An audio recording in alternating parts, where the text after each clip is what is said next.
and we have to really escalate the noise we make so that we'll be heard.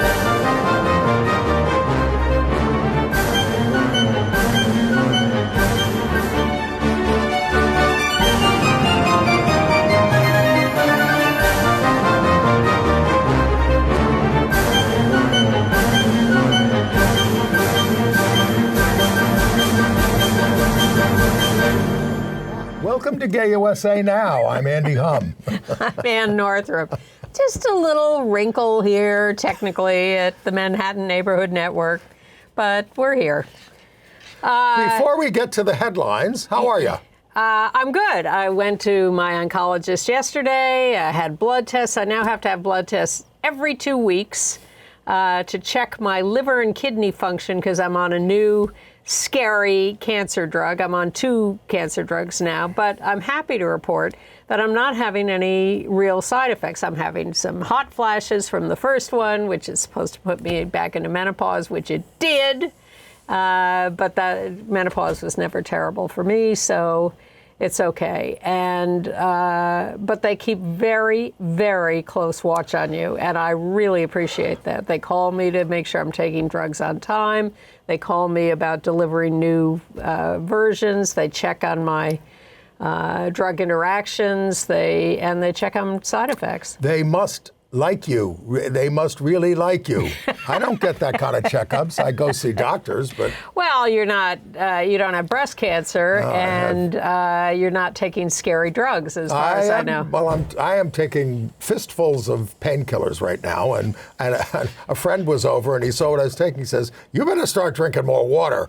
Exactly. It's going to kill your liver. Exactly. You have to drink a lot of water for all these things.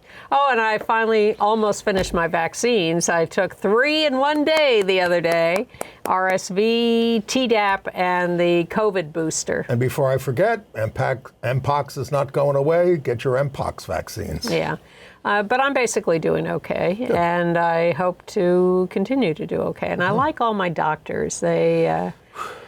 That, I think, makes a big difference if Absolutely. you get along with your doctors. And I walked out of the exam room yesterday, and coming around the corner was this older lesbian couple who caught a glimpse of me and stopped in their tracks and said, "You're Ann Northrup." And I said, "Yes, I am." And we proceeded to have a nice 20-minute chat. I never told the story. About a month ago, I'm eating in a Chinese restaurant with a friend, and these guys come over and say, "Oh my God, you helped us come out." They're a middle-aged couple.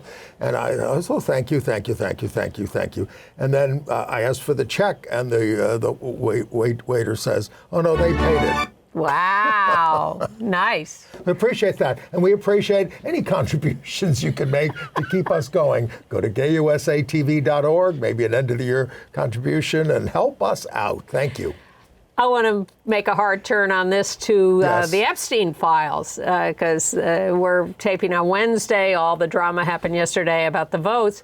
But there are 2 things to watch out for. As everyone is saying, Trump, he's now ordered these investigations to the Democrats, yes. so that he doesn't have to release the files. Exactly. Because the law is, if there is an investigation going on, you can't release any... They're so clever. They're really diabolical. They're not that diabolical because it's all out in the open and everybody knows. But here's what else I caught a glimpse of somewhere. One thing about this 50-day delay, they've had a lot of time to scrub the files. Please. Scrub all the Republican names out of the files. So they deny it. Oh. No. Please. Hold it. There was a guy who was the source of this story who said that's already happening. And they said, they've had 50 he days didn't work to do here. it. He doesn't know anything. Yeah, right. We know everything. Because they're so trustworthy. Well, I mean, look, I have a quote from Jamel Bowie, who was a Times columnist. Yeah. He said, the Constitution is obviously not working. In any other administration, at any other time in American history, this level of corruption would be a political disaster, a scandal that could bring down the administration. For the Trump administration, it's a Tuesday. Well, they tried just a few years ago in the first administration to take him down. They impeached him twice. They had their opportunity. Mitch McConnell blinked. Yeah. Well, John Thune is not blinking at the moment. That's true, because Mike Johnson voted for the bill, said, I don't support this, but my friends in the Senate will fix it, because I can't change the bill the way it is now, but they can. And then they didn't, and they caught Mike Johnson in the hallway, and he was He's very upset. He was ambushed. He's upset. Horrible. All right. All right. Well, first of all, I want to say that Thursday, November 20th, is the Trans Day of Remembrance. So take it, if you're hearing this in time or any time, Google that. Look for, there are probably events going on all weekend. Google your area and find out what's going on. Yes. All right. So in other news this week, and I'm sure we'll keep talking about that stuff too, the California Supreme Court upholds a law forbidding willful misgendering of patients and residents in healthcare settings. It's actually a fascinating decision. It is. The U.S. Conference of Catholic Bishops, you've seen them out there. They're defending immigrants and the way they're being treated by the Trump administration. But at the same meeting, they banned gender-affirming care at Catholic hospitals. Speechless. And the Catholic Archdiocese of Denver is petitioning the Supreme Court for the right to receive public money for pre-K while still discriminating against LGBTQ students and families. They want our money, they don't want to follow our laws. Yep. The plutocrats who tried to stop Zoran Mamdani from getting elected mayor plotted with Trump on how to impose an anti-LGBTQ governor in New York State to thwart Mamdani in his mayoralty. They're playing chess now these days. They're making moves all over. Whatever. Meanwhile, the current mayor of New York, Eric Adams, won't fire an anti-LGBTQ pastor who then moved on to vicious anti-Islamic bigotry. No problem in the Adams administration. Well, he doesn't have much longer. Pete Buttigieg says Democrats are too concerned about identity. Blah, blah, blah, blah, blah. Legendary lesbian activist Nadine Smith, what a heroine, taking on a new leadership role after 28 years at the helm of Equality Florida. We'll show you a little of her going away speech. This week, we're remembering Rebecca Heinemann, a gaming legend and LGBTQ activist, and Alice Wong, who was a leading queer disability activist. What a story. Both of them. Yeah, both of them. Kazakhstan is going Russian and cracking down on open LGBTQ expression, which is not preventing a trans leader from moving there. The Olympics takes another step towards banning trans women and women with higher testosterone. Boy, it's going to be a very narrow category very soon of who can compete in those competitions. What, just girly girls? Is that it? Yeah. Okay. Probably a dress code, too. Gay composer Benjamin Britten is honored with I like the statue, a very nice statue in Britain. Unique. You don't always get a nice statue. Right. This one I like. And we will visit the world's first flock of gay sheep. Must tell my sister-in-law about that. It's a great story. Well, she raises border collies for sheep herding competitions. Okay. So California, the Supreme Court, they upheld a law that forbids willful misgendering of patients and residents in healthcare settings, and it's a ruling that they're saying this is not forbidden by the First Amendment. A lower court said it was, but they were overruled by the California Supreme Court. And, they said, look, this law is very carefully calibrated, doesn't restrict long-term care facilities, people, staff. You can still express your views about gender to anyone, including a resident, in any otherwise lawful manner, but you just can't talk to people that way when they are in that setting. Let me try to simplify that a little. The right wing thinks that the California law that forbids misgendering patients or people in long-term care is a violation of their First Amendment free speech rights. And religious rights. And religious rights. Because, my religion says, oh no, there's only two genders. And my religion is Donald Trump. And the court says, look, these are people in basically a forced long-term care. They can't get out and go away. They're subject to whatever you're doing to them. And you are not allowed to deliberately abuse them by misgendering them constantly in a deliberately bigoted way. That's what they said. It's limited to willful, repeated, knowing acts. Yeah. You want to have an opinion, you want to state your opinion. And they say it's a legally protected category, so that's an issue too. So it's an interesting distinction because for years we've listened to debates about what are free speech rights? Can people say bigoted things without punishment? And here they've drawn a distinction that says if you are deliberately abusing people who don't have much of an opportunity to get away, that is not allowed. Okay. So it's a great decision. Speaking of deliberately abusing people. Which is not to say the right wing won't appeal that decision. Oh, sure, of course. Yeah. Speaking of deliberately abusing people, Trump hosted Crown Prince Mohammed bin Salman this week. A picture of them at the White House. What a spectacle this.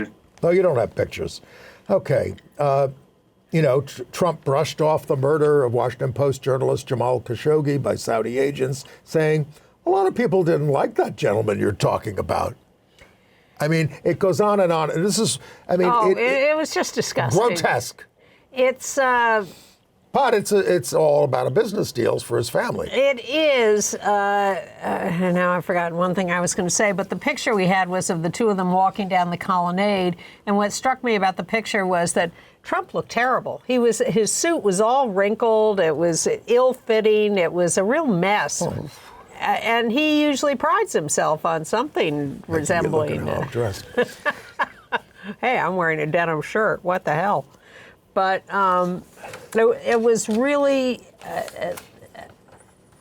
I can't get over how cruel he is to everyone around him. That's the point.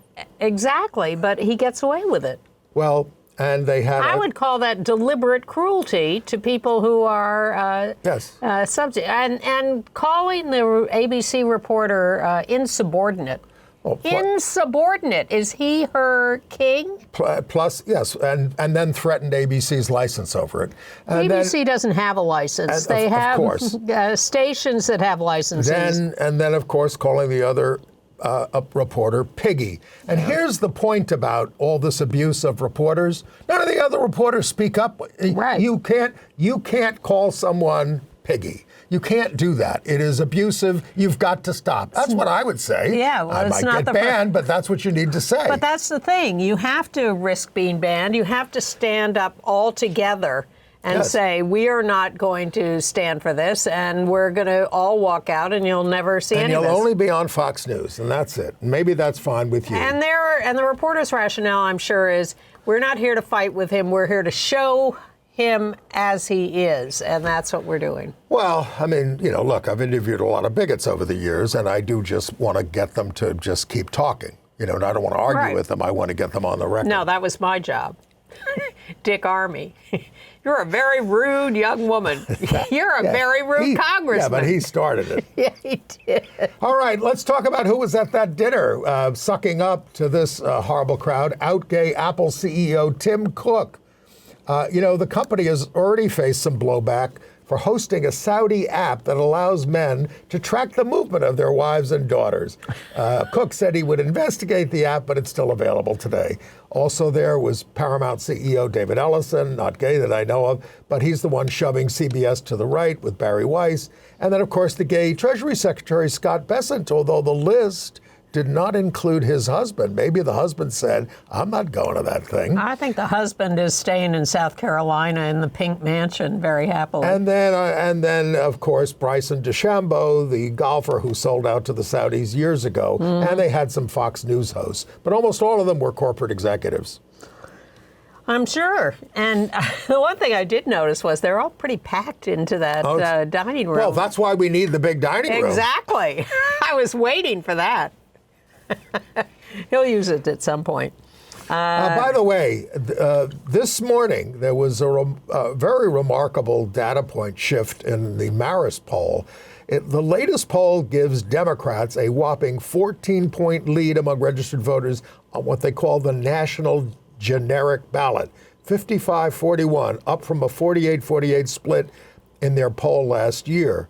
It's the first time in more than 3 years that Democrats have had any notable generic ballot advantage in their poll, which gives you hope for the... It does, but of course the election doesn't take place nationally like that. It takes place in every little locale. So if the Republicans control enough of the little locales...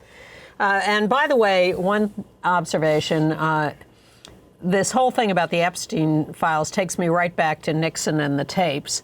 And he later regretted not burning the tapes. He was a fool. He was, but he handed over the tapes. And Trump has been ordered or will be ordered to do so, but as we have discussed, he may find many ways around it. Whoops, they fell in the ocean. Well, the more interesting thing is the film and the photos and all that stuff that they have. Yeah. All right, a federal court in Texas on Tuesday blocked Texas's newly redrawn Republican-friendly congressional map. I love that. I don't know what that's going to mean for California, but this was a federal judge. And a Texas court also ordered the removal of the 10 Commandments on the walls of classrooms. I thought that was pretty spectacular, too. And we're inch by inch, we're clawing it back. And the U.S. Supreme Court has declined to take up a Florida Christian school's challenge to an athletic association's refusal to let them conduct a prayer over the loudspeakers at the championship game. Well, this is two Catholic schools that were competing Christian in schools. Cambridge Christian University. These are. I stand corrected. Yeah. So they were competing against each other in some championship game, and they wanted to start with a prayer over the loudspeakers in the Florida. As they do in their own stadiums. Yes, but this is a public stadium. Yes, and so the Florida High School Athletic Association said, sorry, this is public property, you can't do that. It was the Citrus Bowl. Yeah. So, if I may quote Matthew 6:5, and when thou prayest, thou shalt not be as the hypocrites are, for they love to pray standing in the synagogues and in the corners on the street, that they may be seen. Verily I say to you, they have their reward. All right. Just a couple of footnotes. Trump refused to condemn Tucker Carlson and Nick Fuentes. He's all on board with the white supremacy. And this should be a burden for every Republican candidate in the country. You've got to separate yourself from these. They love to scream anti-Semite all the time, but Nick Fuentes is off the charts. And Kristi Noem has issued a new rule. The TSA at airports cannot let trans agents do pat-downs. A trans woman agent has sued. Not only can they not perform, they can't witness pat-downs. And they can't use the correct gender bathroom. And she described transgender people as having a mental delusion. Well, she has a few herself. The U.S. Conference, more than a few. The U.S. Conference of Catholic Bishops, they made news this week, standing up for the immigrants. They did a whole tape with a whole bunch of bishops, really criticizing the Trump administration's, fascist things. But at the same time, immigration mostly. At the same time, at the same meeting, the bishops voted to ban gender-affirming care at Catholic hospitals. Yes, that speech was called Moral Limits to the Technological Manipulation of the Human Body. Right. They will give no care in trans care in Catholic hospitals, which cover 1/7 of U.S. patients are in Catholic hospitals. So we've told you about how Colorado has this wonderful pre-K program, and anybody can apply for it. You just have to abide by state rules, and they'll give you the money. Archdiocese of Denver has a couple of schools that wanted to do this, but they want the right to discriminate against gay families, gay students, gay everything. And the state said, look, you can't do it that way. We have religious groups performing this service with the pre-K. So they are appealing right to the Supreme Court and hoping for a different ruling.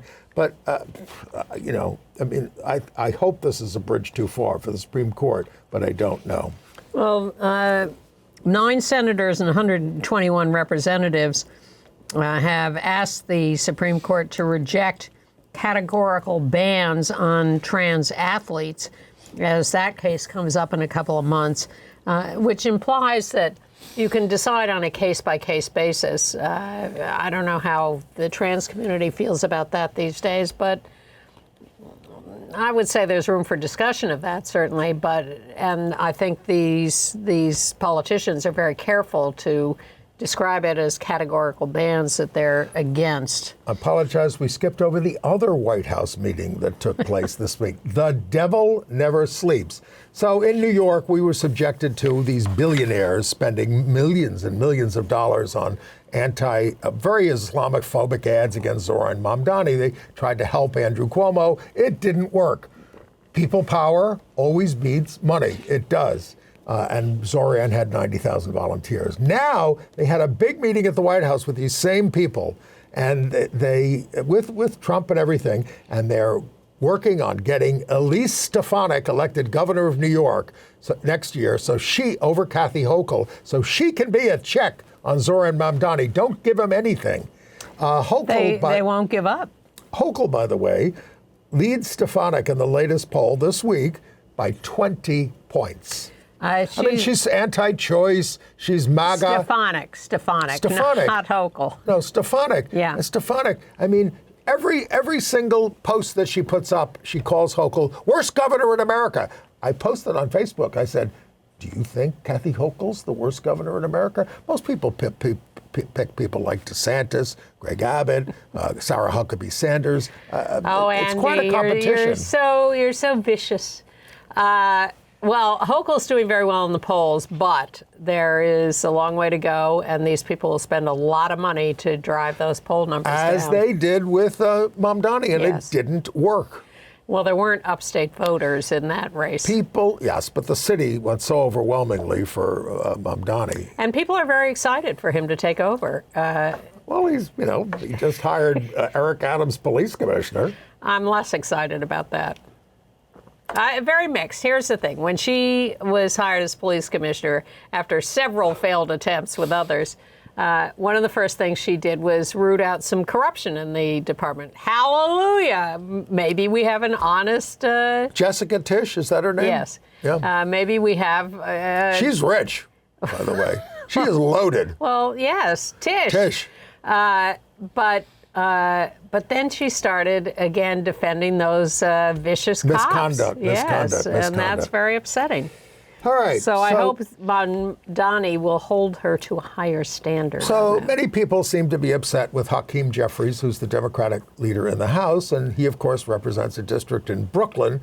He was very late to the game in endorsing Mamdani. He has to walk a line. So Chai Ase, an out gay man who is a city council member out there in his district, wants to pull an AOC and try to knock off the leader. Well, the problem is that AOC has already said she doesn't think this is a great idea. And Mamdani isn't crazy about the idea. Mamdani's been trying to talk Chai Ase out of this for a while. And he's late to the DSA game. He's just a late signer-upper as a member of the Democratic Socialists. He's quite young. He is, and he's been doing a terrific job on the city council. But the new DSA establishment is saying, no, we're not so sure we want to start this fight with Hakeem. Okay. Back at our home district. Yep. Eric Botcher, my city councilor, wherever you've moved, from Chelsea, has announced his for Congress for Jerry Nadler's seat. Now it's a very crowded race. 10 candidates at the moment. Eric lives on the same block as Jack Schlossberg, who is President Kennedy's grandson. We should have a little debate in the middle of 24th Street. I've already proposed that last week. We should have him on the show. I want them to play Monopoly on the street. Scrabble. But there are a lot of candidates. Paddleball. It's a very important district. Every district is important. I am in that just hope you district. vote. I may have moved, but I'm in that district. Right, you're still in the House district, yes. I am. That's where the more conservative vote comes from. And Jack Schlossberg. Me? No. No, the East Side. Yes, And Jack Schlossberg is making a big pitch. He's reminding people, I am half Jewish, you know. And Jack Schlossberg is not doing a good job of rolling out his campaign. Yeah. People are not fond of what he's doing. Because all he says over and over is, I am President Kennedy's grandson. it's divide and conquer. All you need is about 21% of the vote to win, because there's no runoff. So people are trying to carve out their constituency. Well, he's trying to go heavily into name recognition, and that may do it for him. See. But who knows? We'll see. But he hasn't. He has not come in swinging with a platform. But Katie Wilson came out swinging in Seattle. Wow. And knocked off the incumbent mayor, I Yes, guess. she did. Yes. Now, she has a husband. She's not a lesbian, but she bears a slight resemblance. Now. It's not a slur. Of course not. There's nothing wrong with lesbianism. No, but I must say I was a little surprised that she had a husband. She would be proud if But she is she's a democratic socialist, and she did knock off the incumbent, and this is a big, big win on the other side of the country from Zoran Mamdani, and there is a lot to feel good about in these elections. Right. And if you want to feel bad, you did the TSA story, but I do want to quote what Department of Homeland Security spokesperson. Wait, can I? I'm sorry. Oh, sure. I want to finish off Katie Wilson with a little more substance. She's been the head of the Transit Riders Union. She has no car. She lives in a rental apartment. Zoran Mamdani doesn't drive. Exactly. Well, in New York, that's understandable. Tax the rich to house the poor. And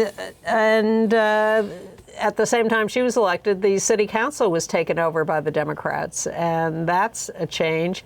And evidently the tech bros in Seattle are a little upset about all of this. Right. They're for democracy as long as they still are in control. But just to finish off that TSA story where you can't do the pat-downs and everything, here's what Tricia McLaughlin, the spokesperson, said.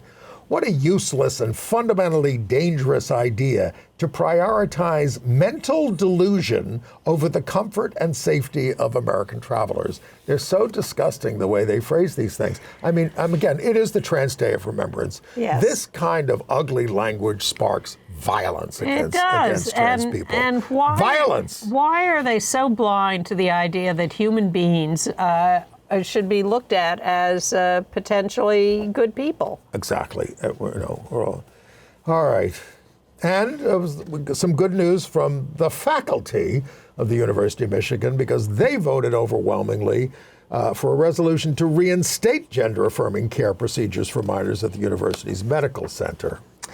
And we were glad to see Arizona Congresswoman Adelita Grijalva finally sworn in to the U.S. House and spoke up in her introductory speech to the House members, saying, among other things, that we must stand up for LGBTQ rights. This was in front of everybody, even that Christian, Mike Johnson. Mike Johnson. He had to listen to this. He was standing about 5 feet away.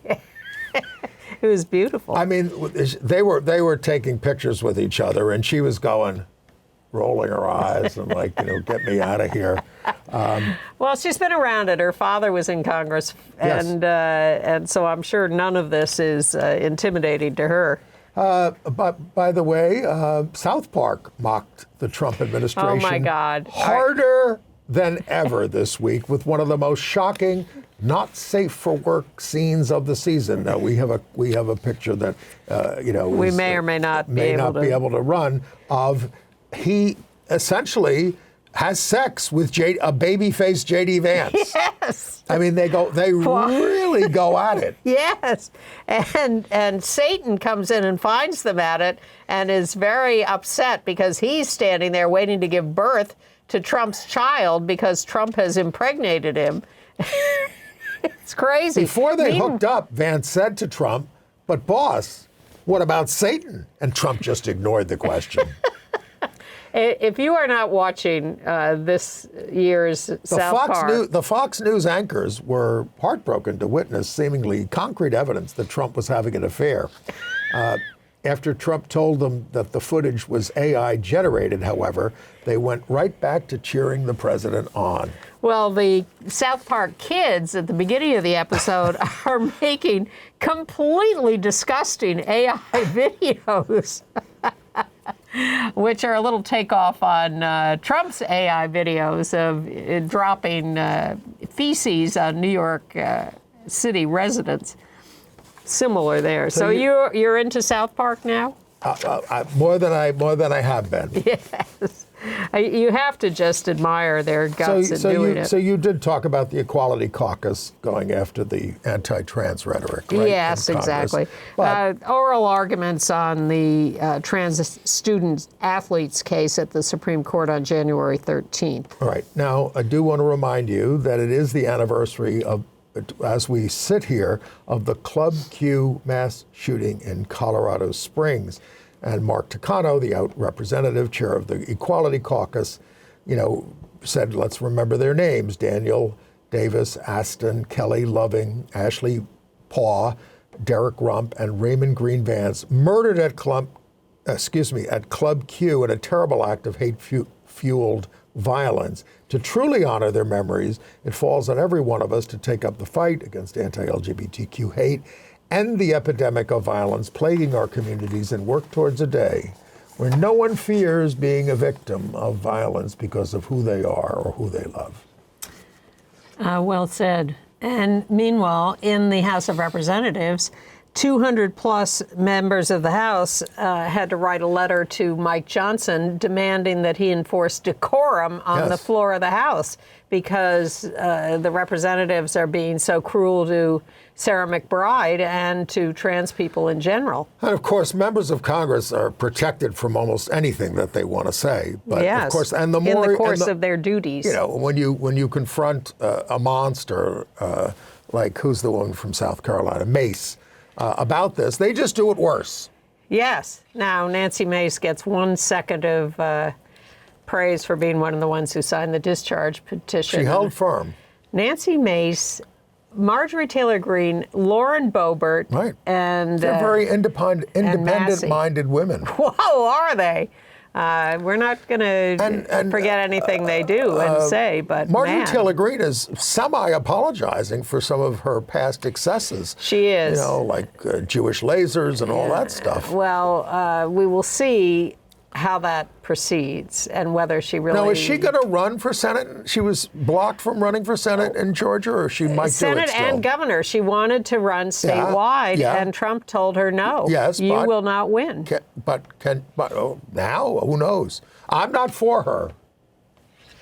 Unless she really, really does a 180. But, we always leave room for Well, the Congress is abusing us. A Real Housewives star has read the Housewives for filth for trans rights. This is Bronwyn Newport. Bronwyn. Oh, excuse me. It's a typo.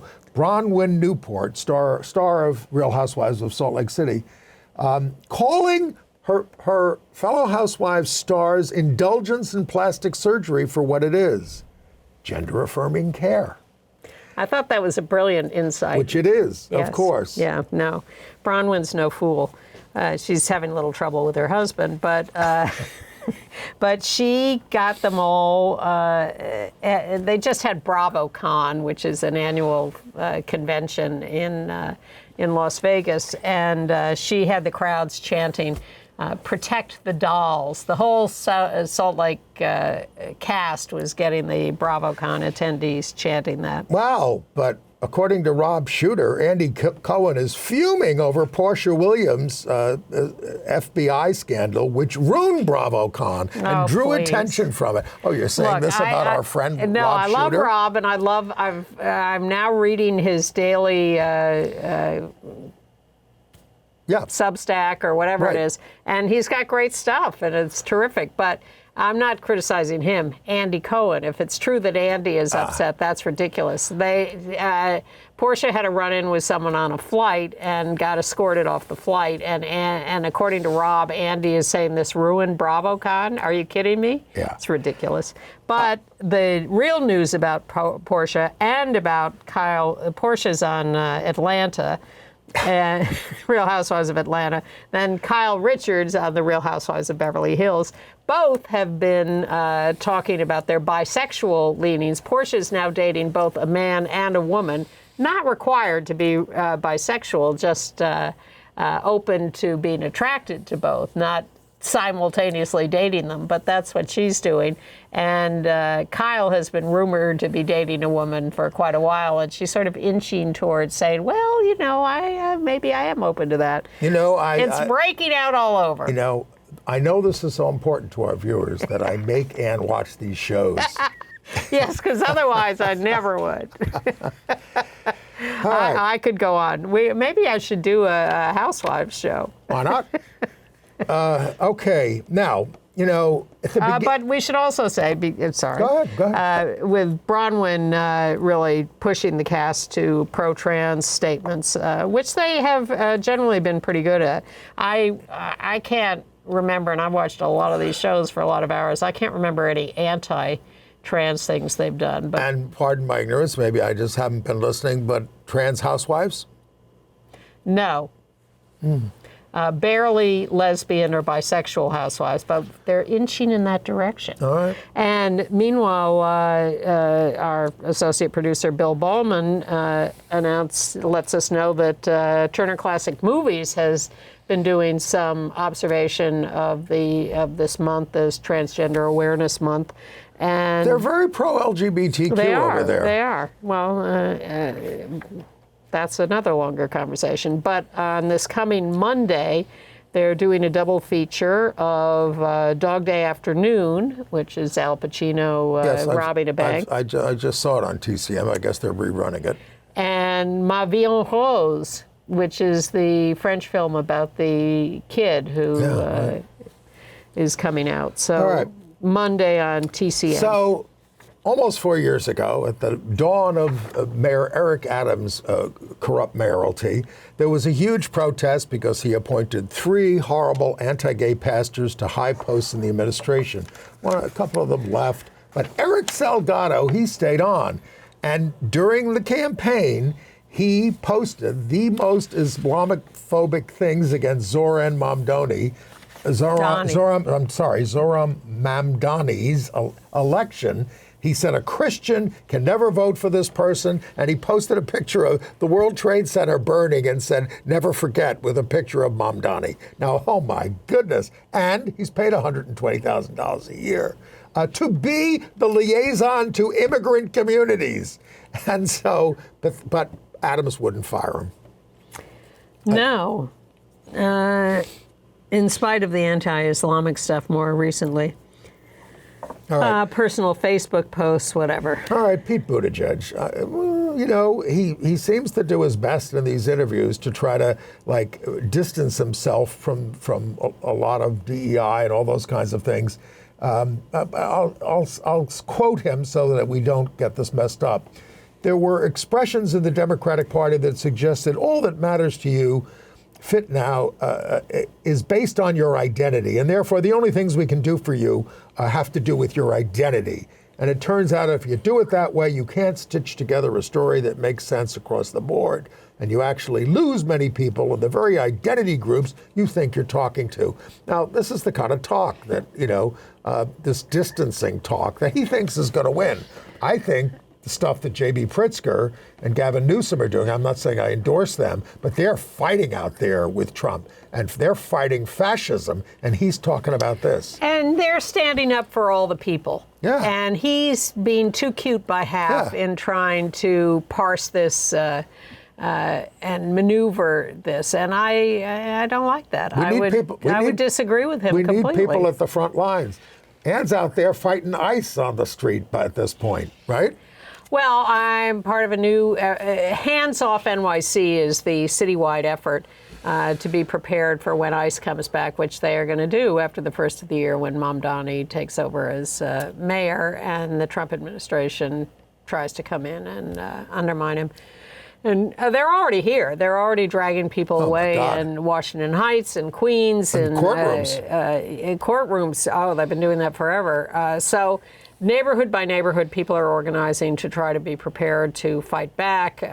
And there's a group called Chelsea Neighbors United, which I am a member of, even though I left Chelsea. I know. But in Chicago, they've developed a whole whistle system that signals. We were handing out whistles. That signals everybody, they're here, watch out. And it's so tragic. Kids aren't going to school. People can't go to their jobs. And these are people we rely on for everyday things. And you want them in detention centers. You want them taken away from their families. And of course, if you run, Homeland Security or whatever, you say, well, they're here illegally and they shouldn't be. And da-da-da-da-da. Well, I just can't. And some of them are not here illegally. They have cases. They have asylum cases, and they're locked up anyway. Some of them are citizens, Exactly. and they're getting locked up. It's just. And they're getting locked up by fascists wearing masks and uniforms and military style. How can we be living in a country where all these people cannot see the richness brought to this country for hundreds of years by immigrants? And I'm not crazy about the American Revolution series. I've tried to watch. I'm not even trying. I tried to watch some of it. But what really got the colonials upset was, and they, of course, were part of Britain at that time, was when soldiers started to get stationed in their towns. Soldiers. And they just said, whoa, wait a minute. You're monitoring us. You're supposed to be part of us. That really triggered them. That's what's triggering us about military being sent in to our cities. I would like us to get triggered more, but yes, I think that is part of why the elections went the way they did a couple of weeks ago, why people are standing up. Because why the Latino vote completely flipped in the midterms? Overreach. They are not midterms, overreaching, but off year. and it is coming back to haunt them. All right, Massachusetts. A parent is suing... Lexington, Speaking of the revolution. U.S. Supreme Court decision in Mahmoud, which said that, if you want to opt your kid out of things. Now, here's two books that they're objecting to. And what all are welcome, families. These are, but his family believes that God created people in his image, either male or female, and that human sexuality is a gift to be expressed only within the context of one man, one woman marriage. That's a lot of sex talk, sir. Well, fine. You want to believe that? You want to teach your kid that? Go right ahead. But the school refused to exempt the kid from very mild reading lessons. Family shows anthropomorphic animals in scenes of family life. The books show the reality of the population, right. Period. They're not about sex. They're just saying, of course, it's a diverse population. Here it is. And he doesn't want to deal with reality, and he wants to shield his kids from that knowledge. From the message that all are welcome here. And therefore, that's how we raise a population of fearful haters. Let's talk about Nadine Smith. Let's do. She, of course, has been the director of Equality Florida for 28 years with Stratton Politzer. So she's going to step down. Stratton is going to step up and run that group as the CEO and executive director. But I've been to conferences with Nadine for years and years and years. She couldn't be a nicer, smarter, more terrific human being. And she's done a brilliant job at Equality Florida. It's one of the more successful groups like that around the country. And she's moving on to Color of Change to be the president and CEO. So one can only imagine where she could take that. But she recorded a goodbye video, and we're going to show you a little bit of that. Hi, I'm Nadine Smith, Executive Director of Equality Florida. I'll be honest with you, I'm as shocked to be saying these words as you might be hearing them. After 28 years at the helm of Equality Florida, I'm stepping into my next big challenge, to lead Color of Change, the nation's largest online racial justice organization at this time of enormous peril in our country. But before I say anything else, let me say this. Equality Florida has never been stronger. My commitment to this organization and its mission is forever. This is family. This is home.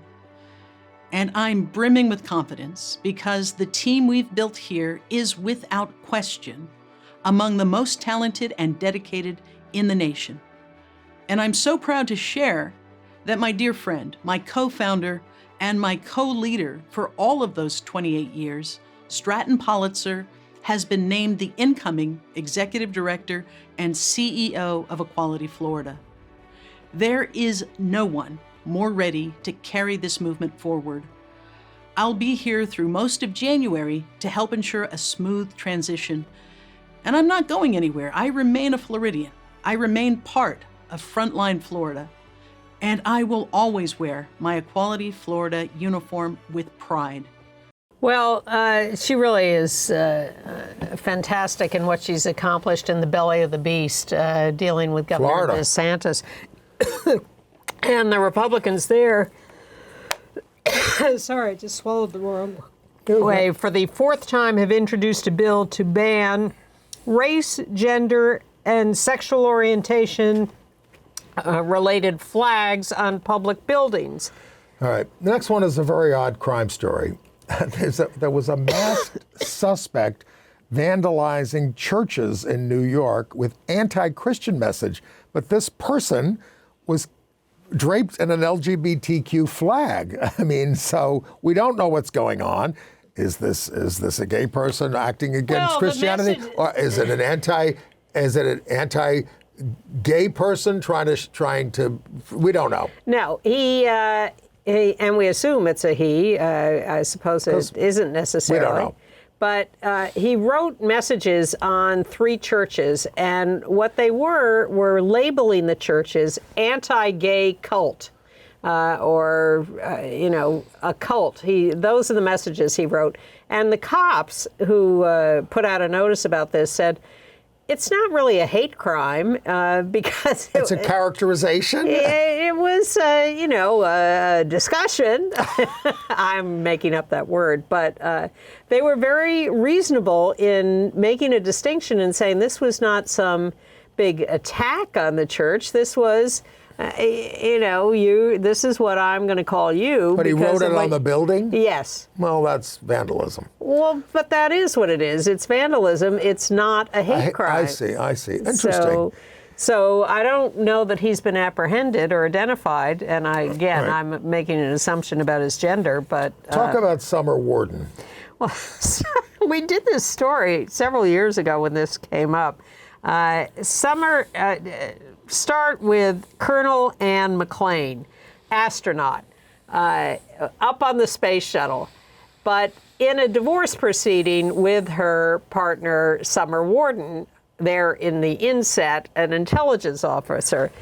And they were having a custody battle over their child, and it was very contentious. So Summer Warden, back on Earth, says, my wife has been accessing my bank account from space and stealing my money. And the colonel said, no way. Well, Summer Warden has now admitted that she was lying, that her wife was not accessing the bank account from space. The divorce proceedings continue and the custody fight, I guess, but it's very nice that we now know the truth.